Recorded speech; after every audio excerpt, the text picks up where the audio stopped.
Avant que le temps n'existe, avant qu'il y ait une histoire, une couleur ou un son, il n'y avait que lui, un Dieu éternel, sans commencement ni fin, planant au-dessus du vide profond, où les ténèbres couvraient l'abîme et où le silence était absolu. Aucune étoile ne brillait, aucun vent ne soufflait, aucun cœur ne battait. C'était le néant, jusqu'à ce qu'un seul mot soit prononcé. Que la lumière soit. Et alors, la lumière jaillit avec majesté, séparant les ténèbres, révélant forme, couleur et vie. L'univers naquit non du chaos, mais de l'ordre, non du hasard, mais d'un dessein.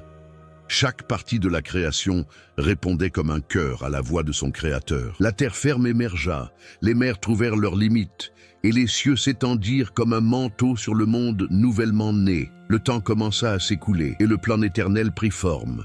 Au 6e jour, au milieu de la brise douce du jardin, Dieu se pencha sur la poussière de la terre. De ses propres mains, il façonna la forme d'un homme, puis souffla dans ses narines le souffle de vie.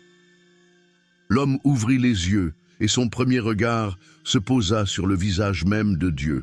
Peu après, la femme fut formée à partir de son côté, non de sa tête pour le dominer, ni de ses pieds pour être piétinée, mais de son côté, pour marcher à ses côtés. Ensemble, Adam et Ève habitèrent le jardin d'Éden, un paradis d'une beauté indescriptible où tout vibrait en parfaite harmonie avec le Créateur. Il n'y avait ni douleur, ni mort, ni peur. Les rivières coulaient pures, les animaux vivaient en paix, et Dieu lui-même se promenait avec eux dans la fraîcheur du jour. C'était le reflet du ciel sur la terre, une communion parfaite. Mais même là, au centre du paradis, il y avait une limite, un arbre, un choix. Et c'est ici que commence le dilemme qui résonne jusqu'à nos jours. Et si tout ce que nous connaissons aujourd'hui, les guerres, les larmes, l'injustice, la nostalgie, avaient commencé par un seul choix? Ce n'est pas seulement l'histoire de la création du monde, c'est l'origine de notre existence, de notre douleur et de notre espérance. Car dans la Genèse, nous ne trouvons pas simplement un commencement, nous trouvons l'écho de l'éternité dans nos propres cœurs. Le silence planait sur l'immensité, jusqu'à ce que le son de la création résonne comme un tonnerre doux.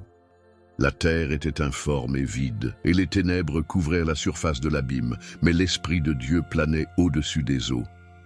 À chaque mot prononcé, l'univers obéissait, non par contrainte,